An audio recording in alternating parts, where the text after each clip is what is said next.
Tikuvchilik olamiga qachon qadam qo'ygansiz? 3 cho'k moshina bilan boshlaganman. Men qancha ming dollar pul tikishim kerak, o'zingizda bor bilan Juda ko'pchilik o'g'irlashadi, biz buni juda ham ko'p ko'ramiz. 10 ta sodiq mijozingiz bo'lsa, ateliye ochishingiz mumkin. Qancha vaqt ketgan bu go'zallikni yaratish uchun? Sababchisi Turan.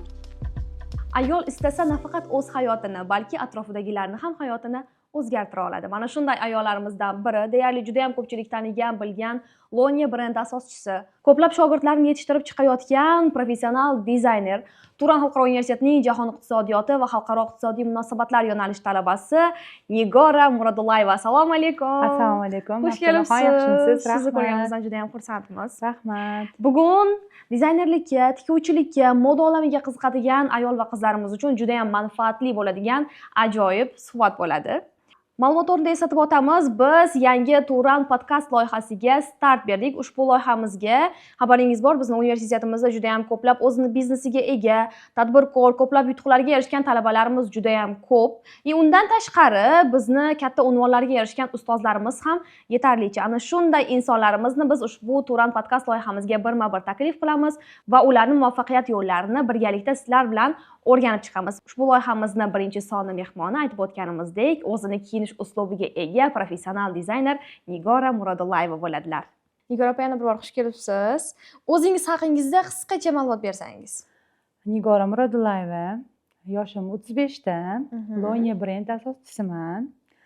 Asosan ish faoliyatim bichish, tikish, modellashtirish, ruchnoy qo'l bezaklari. Bir nafar qizaloq onasiman. Turan xalqaro universitetida 4-kurs talabasiman. Kechkida o'qiyman. Tikuvchilik olamiga qachon qadam qo'ygansiz? Nima sabab bo'lgan?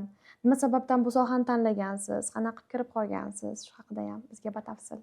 Men o'zi qiziqardim yoshligimdan. Necha yosh taxminan? 6-7 sinfida shekilli adashmasam, o'shanda boshlaganman. Oyimlar chevarga berganlar. Ozgina borib bormaganman, lekin qiziqardim.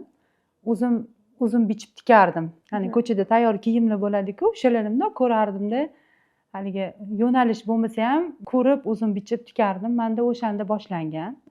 Mana hozir 17-18 yil bo'ldi adashmasam boshlaganimga. Undan ham ko'p bo'lsa kerak. Tajriba yetarlidan ham oshib ketgan. Ateliye ochish fikri qayerdan paydo bo'lgan sizga va qachon ateliye ochgansiz? Ateliye ochish meni yoshligimda orzuim bo'lgan. Lekin asosan uyda ish faoliyatimni davom ettirardim. Universitetga kelganimdan keyin shu domlalar darsga kirishda har bittamizdan rosa so'rardilar-da. Ateliye ochish fikri meni o'zi yoshligimdan bo'lgan, orzuim bo'lgan. Hali nima deydi, bugungi kuni orzuim deydimi? Shunaqa bo'lgan. Alhamdulillah, Allohga shukr. Universitetga kirdim. Universitetga kirganimdan keyin domlalar dars o'tishadi-yu baribir. Menga domlalardan juda ham ko'p motivatsiya, energiyalarni oldim. O'zimga bo'lgan ishonch paydo bo'ldi. Tikishni bilardim, hamma sohada bemalol eplashim mumkin edi, lekin baribir qanaqadir qo'rquv bo'lgan. Shu narsalar universitetga kelganimdan keyin menda yana ham o'zimga bo'lgan ishonch ortib ketgan. Shun bo'yicha sizni ateliye ochishingizda Turan xalqaro universitetining ustozlari sababchi, shunaqa? Albatta, hissasi rosa katta. Men o'sha 1-kursligimda ochganman o'zimizda. Aha. Mani hamma biznes egalariga beradigan savolim bor, ya'ni o'zim shunaqa shaxsiy biznesi bor, brendi bor insonlarga beradigan savolim. Sizga ham shu savolni beraman. Nima uchun brendingizning nomi aynan Lonia brendi? Nimaga asoslanib Lonia brendi qo'ygansiz? Lonia bu ishonchli maskan, go'zallik yaratuvchi, nafislik, zamonaviy eksklyuziv dizayn kolleksiyalarini o'ziga ichiga olgan. Demak, sizlar chiqaradigan liboslar, tikadigan liboslaringizga bo'lgan ishonch, liboslaringizning nafisliligini bildiradigan. Shunaqa. Juda ham yaxshi. Asosan sizga zakazlar, mana o'zimiz tilimizda aytadigan bo'lsak, zakazlar, buyurtmalar bo'ladi-yu. Shularni matolarni o'zlari olib kelib berishadimi yoki siz hamma narsani o'zingizdan qilasizmi yoki har xil holatda bo'ladi? O'zlari ham olib kelib berishadi, o'zimda ham bo'ladi. Ko'proq o'zim tavsiya qilaman. Ularni fasoniga, modalariga qarab tavsiya qilaman. Sizni liboslaringizni ko'ramiz, har doim qo'l ishiga e'tibor qaratasiz. To'g'rimi? Tayyor applikatsiyalardan emas, qo'l ishi bilan chiroyli liboslar yaratasiz. Buni siri nimada yoki o'zingiz yaxshi ko'rasizmi? Men asosan qo'l ishim, shohona liboslar bilan shug'ullanaman. Ko'proq bizda qo'l ishi bo'ladi. Qo'lda tikamiz, o'zimiz yaratamiz. Materialni ranglariga, mos kelishiga, modasiga uyg'unlashtirib o'zimiz tikamiz. Qo'l ishlari baribir boshqachada chiroyli chiqadi. Juda ham to'g'ri. Mijozlaringiz tomonidan sizga boshqa dizaynerlar tomonidan yaratilgan liboslarni olib kelib, mana shunaqa fasonda tikib bering deysa, tikib berasizmi? Albatta. Uni birinchi qomatiga qaraymiz. Unga yarashishi bor, materialga to'g'ri kelishi bor. Shu o'zimni tavsiyam beraman, lekin baribir ko'proq aytadi-ku, klient bizga pira deb. To'g'ri. Lekin biz bilamiz, sizni yaratgan modelaringizni juda ham ko'pchilik o'g'irlashadi. Juda ko'pchilik o'g'irlashadi. Biz buni juda ham ko'p ko'ramiz. Sizga tegishli bo'lgan kolleksiyalar. Siz bularga qanaqa qaraysiz? Jahlingiz chiqadimi? To'g'risi aytsam, qiynalib tikasiz. Oldin rosa jahlim chiqardi. Keyin baribir ko'nikdim. Baribir odam o'g'irlar ekan. Lekin o'zim ham nimadandir ko'raman, to'g'ri, lekin baribir o'zi qilib ko'chirib qo'ysa, asli ustozim aytardilar, Noila opa, klient baribir o'sha siz yaratayotgan libosda 3 ta joyini o'zgartirib qo'ysangiz, u sizni ishingiz bo'ladi, derdilar. O'shunaqa. Lekin ko'pchilik o'g'irlaydi. Jahlim chiqardi, hozir ko'nikib qolganman. Mayli, yoshlar kimgadir foydam tegayotgan bo'lsa, men xursandman. Juda yaxshi. Mani eng sevimli matoyim milliy mato. Ya'ni milliy matolardan zamonaviy obraz yaratib, kiyim kiyishni juda ham yaxshi ko'raman. Men buni nimaga aytyapman? Sizda juda ham ko'p ko'raman, milliy matolarga ko'proq urg'u berasiz. Demak, siz ham shunaqada milliy matolarni yaxshi ko'rasizmi yoki sizni mijozlaringiz ko'proq shunaqa narsaga urg'u berishadimi? Yo'q, ko'proq yaxshi ko'raman, chunki yo'nalishim o'zi shunaqa. Ana o'zimizni zamonaviylik bilan milliylik uyg'unlashgan holatda. Juda yaxshi. Bu darajagacha kelguningizgacha, ya'ni necha yillardan beri shu sohani ichidasiz. Qanaqa ustozlarda o'qib kelgansiz? Men ko'rganman sizni, hammamiz tanigan bilgan Shahzoda Muhammedova. Ko'p podiumlarga borasiz. Kimlarda o'qigansiz? Men birinchi ustozim Munojot opa bo'lganlar. Shu o'zimizda. Keyin asosan Dilfuza opa, Gulnoz Ergasheva, ustozlarim juda ham ko'p. Noila opa, ular o'sha kurslarida o'qiganman. Shahzoda opalar, korset kurslarida o'qiganman. Ustozlarim rosa ham ko'p.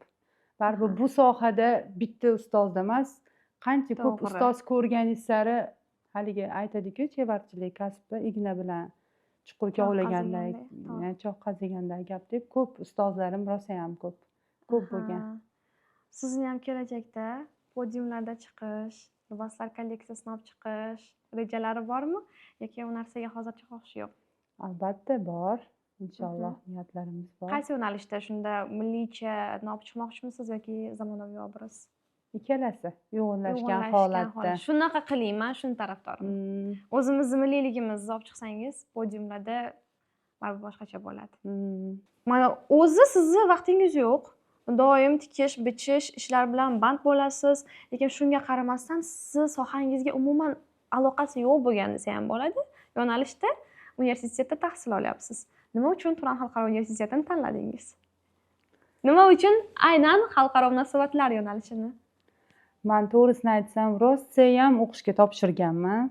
Nimagadir kirolmaganman.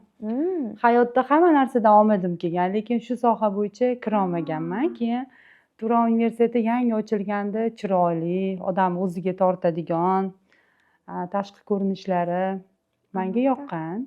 Keyin kirib shu sohani tanlaganman, chunki o'zimni sohamga qaysidir taraflarim yaqinda. Shunga topshirganman. Universitet chiroyli, yoqadi menga. 4 yildan beri o'qib kelyapsiz. 4 yildan beri o'qiyman. Boshqa universitetlardan baribir har taraflama ajralib turadi. Keyin ko'proq dizayner bo'lganim uchun ham baribir tashqi ko'rinish ko'proq meni e'tiborimni tortadi. Xuddi shunaqa. U narsa universitetda har taraflama yetarli. Chet el muhitini berib turadi, atmosfera chiroyli. Albatta. Albatta, ayniqsa dizaynerlarga, mana shunaqa go'zallik shaydolari uchun chiroyli atmosfera juda ham muhim haqiqatda. Shu narsalar meni e'tiborimni tortgan. Dars jarayonlari yaxshi bo'ladimi? Sizga qiziqarlimi? Ha, darslarimiz yaxshi. Yaxshi domlalar dars berishadi. Deylik, mana shu Turan xalqaro universiteti qizlaridan yokida o'zingizni mijozlaringizdan, atrofdagilardan intervyuni ko'rishgandan keyin sizga shogird tushish istagi paydo bo'lgan qizlarimiz bo'lsa, ularni olishga tayyormisiz yoki shogirdlaringiz hozircha yetarli? Shogirdlarim ko'p, lekin albatta xohlashsa o'rgataman. Liboslaringizni narxi qanchadan boshlanadi? Hammaga qiziq. Endi bilamiz, siz oddiy libos tikmaysiz.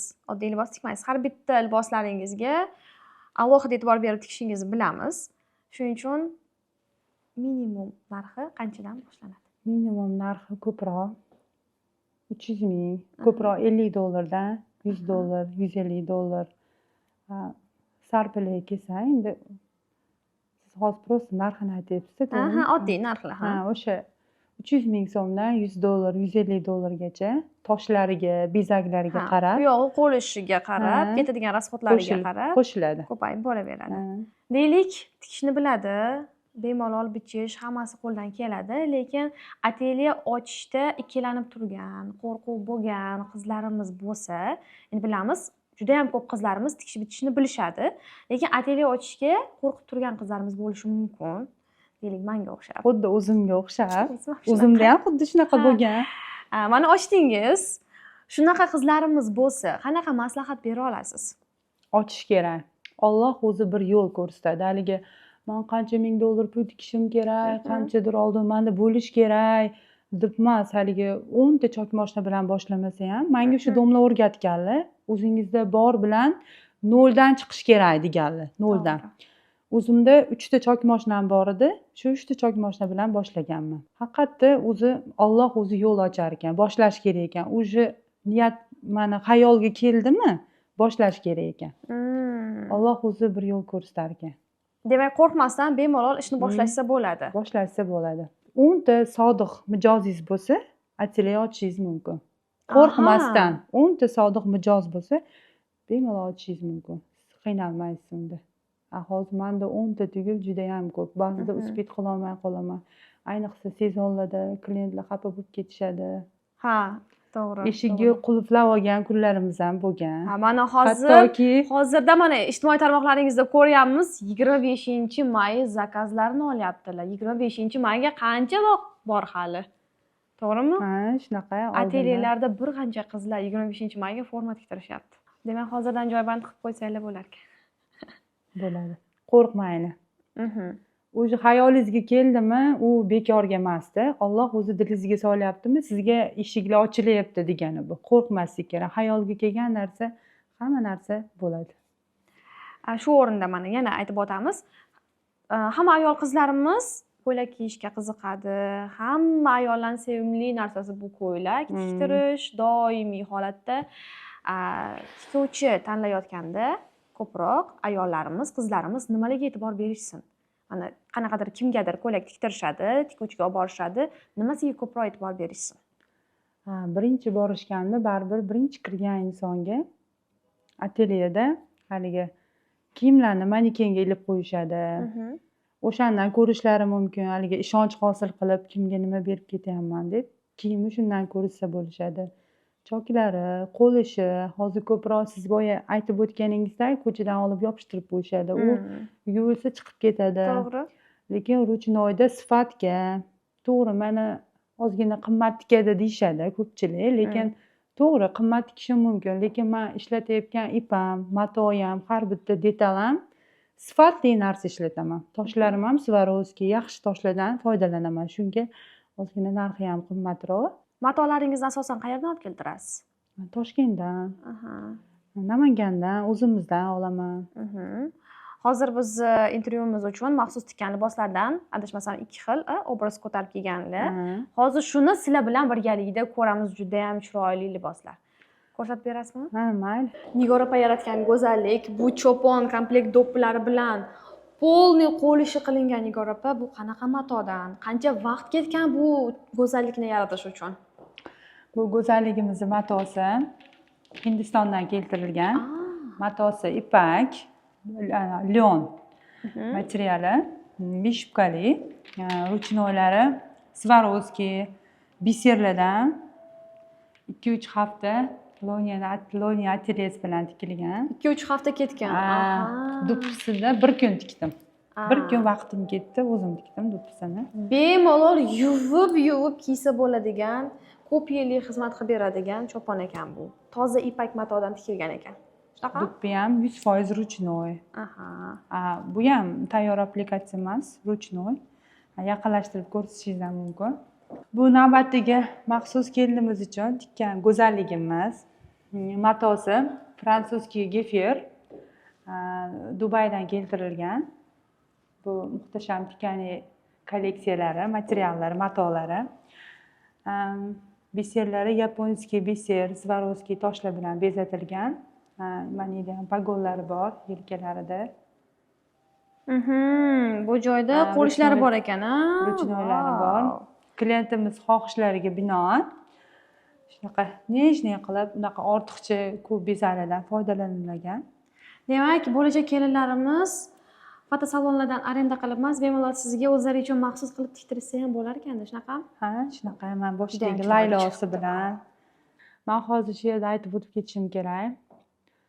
Turan xalqaro universiteti bilan hayotim haqiqatda yana ham o'zgarib ketgan. Chunki Turonga kelganimdan keyin o'sha birinchi kurs talabasi edim. Shunda erta bahorda ochishni boshlaganman. Sababchisi Turon, chunki universitetdagi domlalar, universitetdagi atmosfera, muhit, meni butunlay dunyoqarashimni juda ko'p narsam o'zgargan. O'zimga bo'lgan ishonch, nima deydi, biznes ledi bo'lishimga ham sababchi. Albatta Turon shunaqa hissasi juda ham katta. Nigor opa, sizni yana bir bor reklama emas. Bu reklama emas, bu hayotda ham shunaqa haqiqatda bo'lgan narsa. Juda ham ko'plab aytyaptilar. Men biznes ledi bo'lishimga mana shu Turan xalqaro universiteti sababchi deb aytyaptilar. Bundan ham yanada yuksaling. Loniya brendi jahon arenalariga chiqishiga tilakdoshmiz. Sizni bugun ko'rib turganimizdan juda ham xursandmiz. Ajoyib maroqli suhbat uchun sizga ham o'z minnatdorchiligimizni bildiramiz. Sizga ham rahmat. Tanlov uchun minnatdorman. Turan bilan hammasi go'zal. Juda ham to'g'ri. Endi keyingi mehmonimiz kim bo'lishi mumkin? Bemalol fikrlaringizni izohlarda qoldirib ketishingiz mumkin. Barchaga rahmat, e'tiboringiz uchun tashakkur.